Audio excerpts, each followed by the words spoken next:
অনেক অনেক বছর আগে পবিত্র ভূমি বাইতুল মুকাদ্দাসের আশেপাশে এক সৎ, পবিত্র ও আল্লাভীরু নারী বাস করতেন। তার নাম মরিয়ম আলাইহিসসালাম। তিনি ছিলেন ইবাদতে মগ্ন, লজ্জাশীলা এবং চরিত্রে অনন্যা।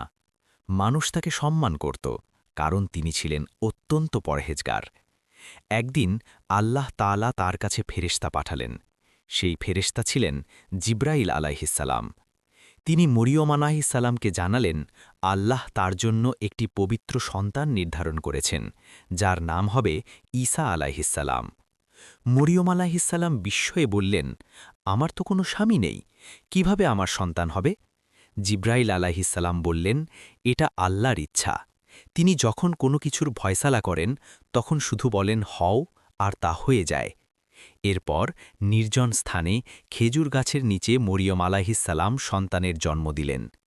তিনি ছিলেন একা, কিন্তু আল্লাহ তার সঙ্গে ছিলেন। কষ্টের মুহূর্তে আল্লাহ তাকে সান্ত্বনা দিলেন, পায়ের নিচে ঝর্ণা প্রবাহিত করলেন এবং খেজুর গাছ ঝাঁকাতে বললেন। পাকা খেজুর তার সামনে ঝরে পড়ল। কিছুদিন পর মরিয়ম আলাইহিসসালাম শিশুকে কোলে নিয়ে নিজের কওমের কাছে ফিরে এলেন। লোকেরা বিস্মিত হয়ে নানা অভিযোগ করতে লাগল। তারা বলল, হে মরিয়ম, তুমি তো সৎ পরিবারের মেয়ে, এটা তুমি কি করলে? মরিয়ম আলাইহিসসালাম কোনো কথা বললেন না। তিনি শুধু শিশুর দিকে ইশারা করলেন। তখন নবজাতক ঈসা আলাইহিসসালাম অলৌকিকভাবে কথা বললেন। আমি আল্লাহর বান্দা, তিনি আমাকে কিতাব দিয়েছেন এবং আমাকে নবী বানিয়েছেন। মানুষ স্তব্ধ হয়ে গেল। এক নবজাতক শিশুর মুখে এমন কথা! আল্লাহ তার নবীকে শুরু থেকেই মুজিজা অর্থাৎ অলৌকিক নিদর্শন দিয়ে সম্মানিত করলেন। ঈসা আলাইহিসসালামের দাওয়াত। ঈসা আলাইহিসসালাম বড় হতে লাগলেন। তিনি মানুষকে তাওহীদের দিকে ডাকলেন, শুধু এক আল্লাহর ইবাদত করতে বললেন।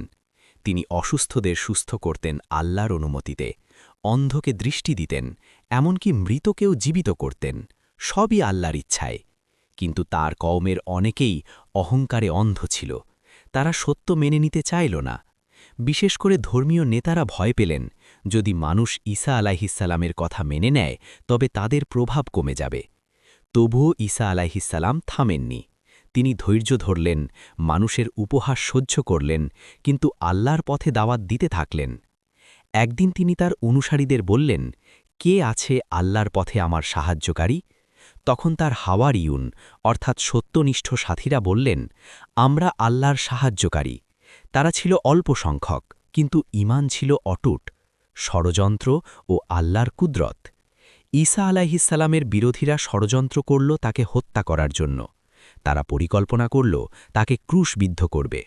কিন্তু আল্লাহ তাআলা তাদের পরিকল্পনা নস্যাৎ করে দিলেন। আল্লাহ ঈসা আলাইহিসসালামকে আকাশে তুলে নিলেন এবং তার মতো চেহারা আরেকজনের ওপর আরোপ করলেন। শত্রুরা বিভ্রান্ত হয়ে ভুল মানুষকে ধরল। এই ঘটনা প্রমাণ করে, মানুষ যত বড় ষড়যন্ত্রই করুক, আল্লাহর পরিকল্পনাই শেষ পর্যন্ত বিজয়ী হয়। ঈসা আলাইহিসসালাম আজও জীবিত আছেন, আল্লাহর ইচ্ছায় আসমানে। কিয়ামতের আগে তিনি আবার পৃথিবীতে ফিরে আসবেন, অন্যায় ও মিথ্যার বিরুদ্ধে লড়াই করবেন এবং ন্যায় প্রতিষ্ঠা করবেন। ঈসা আলাইহিসসালামের জীবন আমাদের শেখায়, সত্যের পথ কঠিন হতে পারে, কিন্তু সেই পথেই সফলতার পথ। মানুষ ত্যাগ করতে পারে, অপবাদ দিতে পারে, কিন্তু আল্লাহ কখনো তার বান্দাকে একা রাখেন না। আসুন আমরা ঈসা আলাইহিসসালামের মতো ধৈর্যশীল, সত্যবাদী ও আল্লাহ ভীরু হবার চেষ্টা করি।